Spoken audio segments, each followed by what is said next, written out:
नमस्ते बच्चों। आज इस वीडियो के माध्यम से हम लेखक यशपाल जी के द्वारा लिखित लखनवी अंदाज का अध्ययन करेंगे। तो आइए सबसे पहले हम देखते हैं लेखक का जीवन परिचय। लेखक यशपाल जी का जन्म सन 1903 में पंजाब के फिरोजपुर छावनी में हुआ।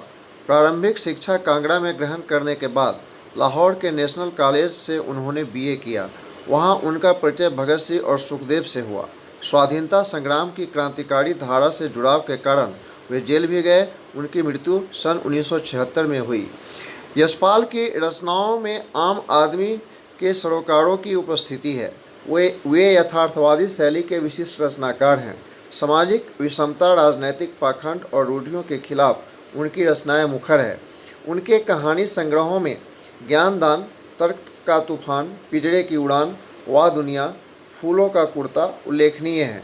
उनका झूठा सच उपन्यास भारत विभाजन की त्रासदी का मार्मिक दस्तावेज है। अमिता, दिव्या, पार्टी कामरेड, दादा कामरेड, मेरी तेरी उसकी बात उनके अन्य प्रमुख उपन्यास है। भाषा की स्वाभाविकता और सजीवता उनकी रचनागत विशेषता है। तो आइए आज हम उनके द्वारा रचित पाठ लखनवी अंदाज का अध्ययन करते हैं। लेखक ने पाठ में उस सामंती वर्ग की बनावटी जीवन शैली पर कटाक्ष किया है जो वास्तविकता के दुनिया से बेखबर कृत्रिम जीवन जीने में विश्वास करता है।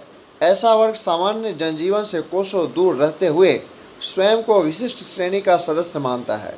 ऐसा नहीं है कि आज समाज में सामंती वर्ग या उस मानसिकता के व्यक्ति नहीं हैं। वे तो हर काल में रहते आए हैं। आज के समय में भी इस परजीवी संस्कृति के वाहकों को समाज में देखा जा सकता है।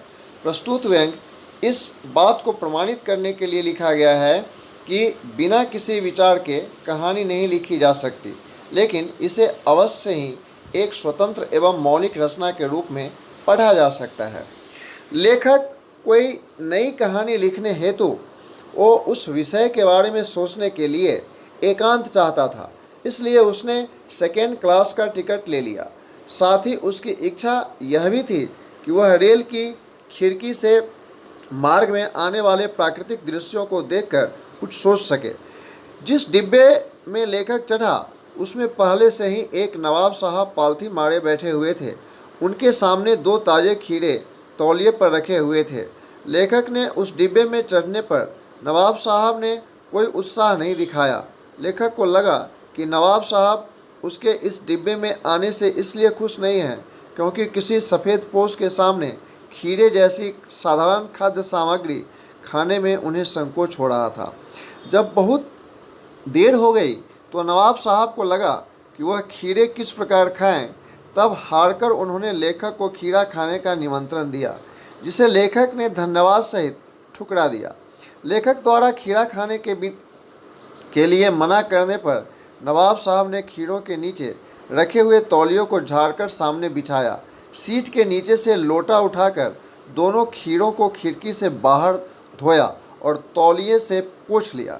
इसके बाद जेब से चाकू निकालकर दोनों खीरों के सिरे काटे, उन्हें घिसकर उनका झाग निकाला और बहुत एहतियात अर्थात सावधानीपूर्वक से छीलकर खीरों की उन फाँकों को करीने से तौलिए पर सजाया।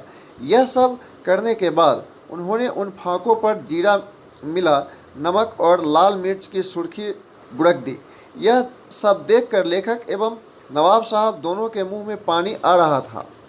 यह सब करने के बाद नवाब साहब ने एक बार फिर से लेखक को खीरा खाने का निमंत्रण दिया। खीरा खाने की इच्छा होते हुए भी लेखक ने नवाब साहब का प्रस्ताव यह कहकर ठुकरा दिया कि उनका मैदा कमज़ोर है। तब नवाब साहब ने फाँकों को सूंघा, स्वाद का आनंद लिया और उन फाँकों को एक एक करके खिड़की से बाहर फेंक दिया। इसके बाद लेखक की ओर देखते हुए तौलिए से हाथ और ओठ पोंछ लिए। लेखक को लगा जैसे वह उससे कह रहे हैं कि यह सब खानदानी रईसों का तरीका है। इसके बाद लेखक को नवाब साहब के मुंह से भरे पेट की ऊंची डकार का स्वर भी सुनाई दिया। यह सब देखकर लेखक सोचने लगा कि जब खीरे की सुगंध और स्वाद की कल्पना मात्र से पेट भर जाने की डकार आ सकती है, तो बिना विचार, घटना और पात्रों के लेखक की इच्छा मात्र से नई कहानी क्यों नहीं बन सकती। तो बच्चों, हमने देखा कि लेखक ने इस कहानी के माध्यम से समाज के पतनशील सामंती वर्ग और उनकी बनावटी जीवन शैली पर व्यंग किया है।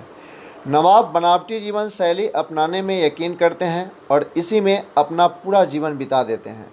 उन्हें जीवन के यथार्थ और कड़वी सच्चाइयों से कोई मतलब नहीं होता।